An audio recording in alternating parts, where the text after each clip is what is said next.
ಗಣಪತಿ ಶಾರದಾ ಗುರುಭ್ಯೋ ನಮಃ.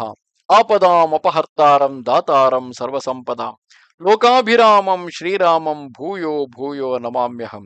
ಶ್ರೋತೃಗಳಿಗೆ ಶ್ರೀ ಅಳಸಿಂಗರಾಚಾರ್ಯ ವಿರಚಿತ ಮಹರ್ಷಿ ವಾಲ್ಮೀಕಿ ಪ್ರಣೀತ ಶ್ರೀಮದ್ ರಾಮಾಯಣದ ಅರಣ್ಯಕಾಂಡದಲ್ಲಿ ಶೂರ್ಪಣಖಿಯು ರಾವಣನ ಬಳಿಗೆ ಬಂದುದು ಎಂಬ 32ನೆಯ ಸರ್ಗಕ್ಕೆ ಸ್ವಾಗತ.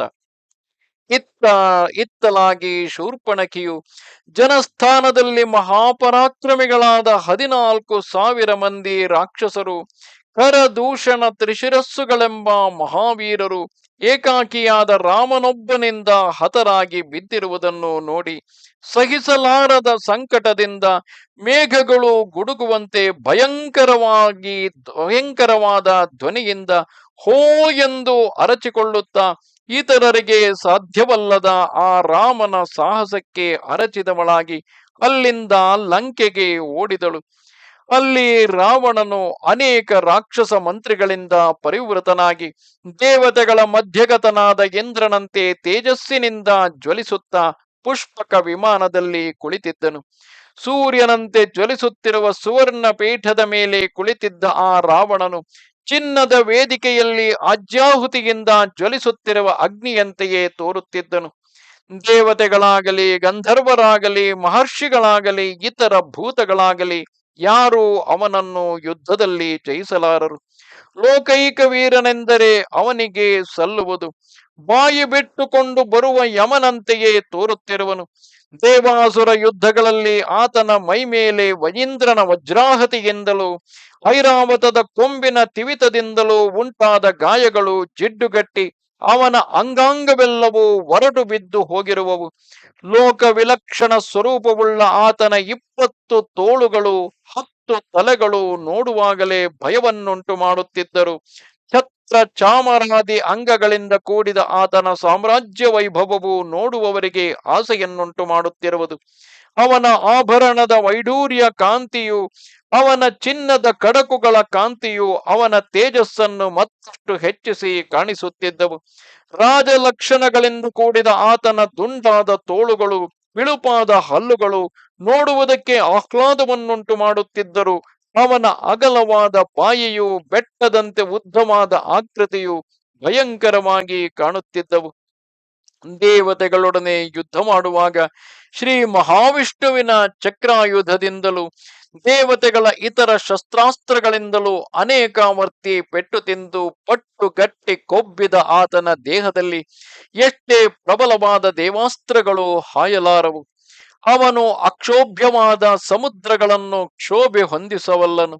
ತೋರಿದ ಕಾರ್ಯಗಳನ್ನು ಆ ಕ್ಷಣವೇ ಸಾಧಿಸಬಲ್ಲ ಮಹಾ ಸಾಹಸಿಯು. ಕುಲ ಪರ್ವತಗಳನ್ನಾದರೂ ಕಿತ್ತು ಬಿಸುಡುವನು. ದೇವತೆಗಳನ್ನು ತಲೆ ಎತ್ತದಂತೆ ಅಡಗಿಸಿದ ಮಹಾಧೀರನು. ಇದುವರೆಗೆ ಎಷ್ಟೋ ಧರ್ಮ ಕಾರ್ಯಗಳನ್ನು ಮುರಿದಿಕ್ಕಿರುವನು. ಎಷ್ಟೋ ಮಂದಿ ಪರಸ್ತ್ರೀಯರನ್ನು ಕೆಡಿಸಿರುವನು. ಎಷ್ಟೋ ಯಜ್ಞಗಳನ್ನು ಹಾಳು ಮಾಡಿರುವನು. ಆತನಿಗೆ ತಿಳಿಯದ ದಿವ್ಯಾಸ್ತ್ರಗಳಿಲ್ಲ. ಅವನು ಇಷ್ಟ ಬಂದಾಗ ಇದ್ದಕ್ಕಿದ್ದ ಹಾಗೆ ಪಾತಾಳದಲ್ಲಿರುವ ಭೋಗವತಿ ಪಟ್ಟಣವನ್ನು ಪ್ರವೇಶಿಸಿ ಅಲ್ಲಿ ಸರ್ಪರಾಜನಾದ ವಾಸುಕಿಯನ್ನು ಜಯಿಸಿ ತಕ್ಷಕನ ಪ್ರಿಯಪತ್ನಿಯನ್ನು ಬಲಾತ್ಕಾರದಿಂದ ತಂದು ಬಿಡುವನು. ಕೈಲಾಸ ಪರ್ವತಕ್ಕೆ ಹೋಗಿ ಕುಬೇರನನ್ನು ಜಯಿಸಿ ಕಾಮಗಮನವುಳ್ಳ ಆತನ ಪುಷ್ಪಕ ವಿಮಾನವನ್ನೇ ತಂದಿರುವನು. ಕುಬೇರನ ಉದ್ಯಾನವನವಾದ ಚೈತ್ರ ರಥವನ್ನು, ಅವನ ಕಮಲ ಸರೋವರವನ್ನು, ಇಂದ್ರನ ನಂದನ ವನವನ್ನು, ಇತರ ದೇವತೆಗಳ ವಿಹಾರೋದ್ಯಾನಗಳನ್ನು ಇಷ್ಟ ಬಂದಾಗ ಕೆಡಿಸಿ ಬರುವನು. ಇವೆಲ್ಲವೂ ಹಾಗಿರಲಿ, ಚಂದ್ರ ಸೂರ್ಯರು ಉದಿಸುತ್ತಿರುವಾಗ ಆತನು ಪರ್ವತ ಶಿಖರದಂತೆ ಅಡ್ಡಗಟ್ಟಿ ನಿಂತು ತನ್ನ ತೋಳುಗಳಿಂದಲೇ ತಡೆದು ನಿಲ್ಲಿಸಿ ಬಿಡುವನು. ಆ ಧೀರನು ಪೂರ್ವದಲ್ಲಿ 10,000 ತಲೆಗಳನ್ನು ಕಡಿದು ಬ್ರಹ್ಮದೇವನಿಗೆ ಪೂಜೋಪಕರಣಗಳನ್ನಾಗಿ ಮಾಡಿ ಆತನನ್ನು ಸಂತೋಷಪಡಿಸಿರುವನು. ಮನುಷ್ಯರಿಂದ ಹೊರತು ಆತನಿಗೆ ದೇವತೆಗಳಿಂದಾಗಲಿ, ದಾನವರಿಂದಾಗಲಿ, ಗಂಧರ್ವರಿಂದಾಗಲಿ, ಪಿಶಾಚರಿಂದಾಗಲಿ, ಪತ್ಗರಿಂದಾಗಲಿ, ನಾಗರಿಂದಾಗಲಿ ಮರಣ ಭಯವೆಂಬುದೇ ಇಲ್ಲವು. ಆತನು ಯಾಗಕಾಲಗಳಲ್ಲಿ ಹವಿಷ್ಯಾಲೆಗಳಿಗೆ ಹೋಗಿ ಬ್ರಾಹ್ಮಣರಿಂದ ಮಂತ್ರಿತವಾಗಿ ಪವಿತ್ರವಾಗಿರುವ ಸೋಮರಸವನ್ನು ನಾಶ ಮಾಡುವನು. ಯಾಗವೆಲ್ಲವೂ ಮುಗಿದು ದಕ್ಷಿಣೆಯನ್ನು ಕೊಡುವ ಕಾಲದಲ್ಲಿ ಅದನ್ನು ಕೆಡಿಸುವನು. ಬಹಳ ಕ್ರೂರ ಸ್ವಭಾವವುಳ್ಳವನು, ಅನೇಕ ಬ್ರಹ್ಮಹತ್ಯೆಗಳನ್ನು ನಡೆಸಿದವನು. ಅವನಿಗೆ ದಯೆ ಎಂಬುದೇ ಇಲ್ಲವು. ಪ್ರಜೆಗಳನ್ನು ಹಿಂಸಿಸಿ ಗೋಳಾಡಿಸುವುದೇ ಅವನಿಗೊಂದು ವಿನೋದವು. ಸಮಸ್ತ ಲೋಕವು ಆತನನ್ನು ಕಂಡರೆ ಹೆದರುವುದು. ಹೀಗೆ ಕ್ರೂರ ಸ್ವಭಾವವುಳ್ಳವನಾದ ತನ್ನ ಒಡಹುಟ್ಟಿದ ರಾವಣನನ್ನು ಶೂರ್ಪಣಖೆಯು ಕಂಡಳು. ದಿವ್ಯವಾದ ವಸ್ತ್ರಾಭರಣಗಳನ್ನಿಟ್ಟು, ದಿವ್ಯವಾದ ಪುಷ್ಪ ಮಾಲಿಕೆಯನ್ನು ಧರಿಸಿ, ದಿವ್ಯಾಸನದಲ್ಲಿ ಕುಳಿತು, ಯಮನಿಗೂ ಯಮನಂತೆ ತೋರುತ್ತಿರುವ ಪುಲಸ್ತ ವಂಶೋತ್ಪನ್ನನಾದ ಆ ರಾಕ್ಷಸ ಚಕ್ರವರ್ತಿಯು ಆ ಆಸನದಲ್ಲಿ ಕುಳಿತಿರುವಾಗ ಅನೇಕ ಮಂತ್ರಿಗಳು ಆತನ ಸುತ್ತಲೂ ಸೇರಿ ಸೇವಿಸುತ್ತಿದ್ದರು.